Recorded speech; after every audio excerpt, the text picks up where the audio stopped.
आज हम एक ऐसे आइडिया पर बात करेंगे जो सुनने में थोड़ा अजीब लग सकता है कि सेल्फ फोकस को एक हथियार की तरह कैसे इस्तेमाल किया जाए। चलिए इस सोच में थोड़ा और गहरा उतरते हैं। देखिए, असली प्रॉब्लम पता है क्या है? हमारा जो फोकस है वो चोरी हो चुका है। मतलब उसे हमारे फोन ने छीन लिया, सोशल मीडिया ने छीन लिया और उन सारी चीजों ने जिनका हमारी असल जिंदगी से कोई लेना देना ही नहीं है। और सबसे खराब बात, हमने अपना ये कीमती फोकस यूं ही मुफ्त में दे दिया। तो आज हम क्या क्या देखने वाले हैं? पहले तो समझेंगे कि सेल्फ फोकस का हथियार है क्या। फिर इसके 3 रास्ते देखेंगे: ज्ञान, कमजोरी और मास्टरी। इसके बाद हम बात करेंगे 7 डार्क लॉज की, और आखिर में ये देखेंगे कि इस फोकस को असल में अपना हथियार कैसे बनाया जा सकता है। तो चलिए सबसे पहले हिस्से से शुरू करते हैं। ये समझना जरूरी है कि सेल्फ फोकस को हथियार बनाने का मतलब असल में है क्या, क्योंकि ज्यादातर लोग इसे सेल्फिशनेस या स्वार्थ समझ बैठते हैं, पर यकीन मानिए ये उससे कहीं ज्यादा गहरी चीज है। तो देखिए, इसका मतलब स्वार्थी होना या दुनिया से कट जाना बिल्कुल नहीं है। इसका असली मतलब है अपनी सारी की सारी एनर्जी को सिर्फ अपनी ग्रोथ पर लगाना। बाहर की दुनिया में जो भी ड्रामा चल रहा है उससे अपना ध्यान खींचकर वापस अपने रास्ते पर ले आना, और तब भी टिके रहना जब पूरी दुनिया आपको रिएक्ट करने पर मजबूर कर रही हो। तो अब आते हैं पहले रास्ते पर, ज्ञान का हथियार। और इसे समझने के लिए हम एक बहुत ही मशहूर लेखक रॉबर्ट ग्रीन की कहानी देखेंगे। उनकी कहानी वाकई कमाल की है। 50 से भी ज्यादा। सोचिए, रॉबर्ट ग्रीन 37 साल की उम्र तक 50 से ज्यादा नौकरियों में फेल हो चुके थे। ये एक ऐसा नंबर है जो किसी भी इंसान का हौसला तोड़ सकता है। तो इस हाल में उन्होंने क्या किया? उन्होंने खुद को दुनिया से लगभग काट लिया और एक जुनून के साथ पढ़ना शुरू किया। मैकियावेली की द प्रिंस, सन त्सू की the art of war, Napoleon की बायोग्राफी, क्वीन एलिजाबेथ की कहानी, यहाँ तक कि धोखेबाजों, क्रिमिनल्स और जासूसों की केस स्टडीज भी पढ़ी, बस ये समझने के लिए कि पावर, असली ताकत काम कैसे करती है। अब चलते हैं दूसरे रास्ते पर। ये रास्ता है अपनी ही कमजोरी को अपना सबसे बड़ा हथियार बनाने का, और इसकी कहानी हमें मिलती है प्राचीन ग्रीस के एक महान ऑरेटर डेमोस्थेनीज से। डेमोस्थेनीज बचपन से हकलाते थे। उनकी आवाज इतनी कमजोर थी कि जब वो बोलने के लिए स्टेज पर चढ़े तो लोगों ने मजाक उड़ाकर उन्हें भगा दिया। और फिर यही इंसान आगे चलकर ग्रीस का सबसे बड़ा, सबसे पावरफुल स्पीकर बना, इतना महान कि उसके भाषण आज 2300 साल बाद भी पढ़े और पढ़ाए जाते हैं। पर यह हुआ कैसे? ये बदलाव आया कैसे? उन्होंने खुद को एक अंडरग्राउंड कमरे में बंद कर लिया, पूरी तरह से आइसोलेट।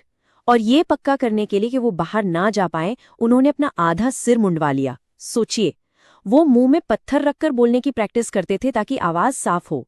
समंदर के किनारे जाकर लहरों पर चिल्लाते थे ताकि आवाज में दम आए। और भाषण बोलते बोलते पहाड़ों पर दौड़ लगाते थे ताकि सांस न फूले। और अब आता है तीसरा और शायद सबसे इंटेंस रास्ता, मास्टरी का हथियार। और इसके लिए हम चलेंगे जापान के सबसे महान तलवारबाज मियामोतो मुसाशी की कहानी की तरफ। 61, ये मुसाशी का रिकॉर्ड है। उन्होंने अपनी जिंदगी में तलवार से 61 लड़ाइयां लड़ी और एक भी नहीं हारे। मतलब 61 बार मौत उनके सामने थी और 61 बार वो जीत कर वापस आए। जरा सोचिए इस बारे में। मुसाशी का पूरा फलसफा, उनकी पूरी फिलॉसफी इसी एक बात पर टिकी थी। उन्होंने कहा था, तुम्हारे बाहर ऐसा कुछ भी नहीं है जो तुम्हें बेटर, मजबूत, अमीर, तेज या होशियार बना सकता है। सब कुछ तुम्हारे अंदर है। मतलब उनका फोकस अपने दुश्मन पर नहीं बल्कि हमेशा खुद पर था। तो इन 3 कहानियों से हम क्या सीखते हैं? इन्हीं से निकलते हैं सेल्फ फोकस के 7 डार्क लॉज। ये वो नियम हैं जो समाज हमें कभी नहीं सिखाता, लेकिन जो रिजल्ट्स देते हैं वो असाधारण होते हैं। पहला लॉ, विजिबिलिटी मतलब वल्नरेबिलिटी।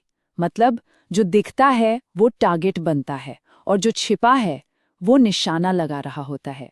रॉबर्ट ग्रीन, डेमोस्थेनीज, मुसाशी, तीनों ने यही किया।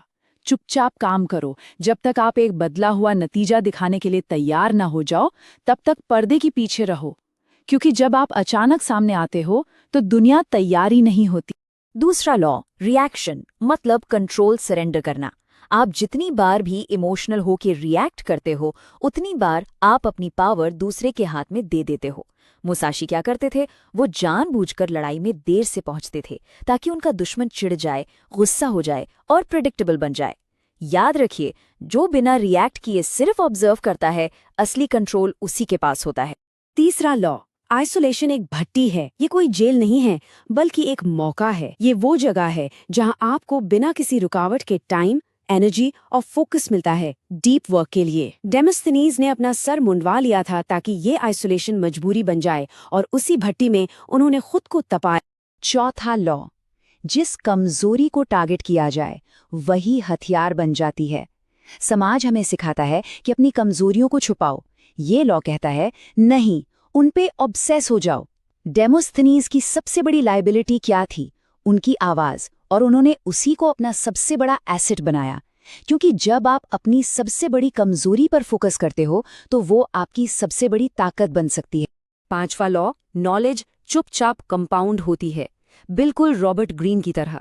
आप एक के बाद एक किताबें पढ़ते हैं, स्किल सीखते हैं, और शुरुआत में लगता है कि कुछ हो ही नहीं रहा, प्रोग्रेस दिखाई नहीं देती। लेकिन ये पैसे की तरह है। नॉलेज और स्किल अंदर ही अंदर चुपचाप वक्त के साथ एक्सपोनेंशियली बढ़ते हैं।